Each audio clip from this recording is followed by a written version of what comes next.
Soc la Freia i fa 4 anys un donant anònim em va salvar la vida. Quan una persona fa una donació de Moldós, estem salvant una vida, ja sigui d'un infant o d'un adult, a qualsevol lloc del món.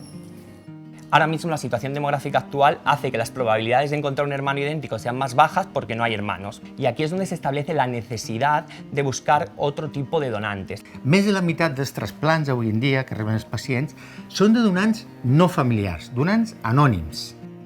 Et penses que és un procés molt agressiu, potser, o complex, i que en cap cas va ser així. Em vaig haver de punxar unes injeccions superfàcils de posar i que no van suposar cap símptoma negatiu. Avui la donació es fa recollint les cèl·lules a partir de les mateixes venes que es fan servir per donació de sang.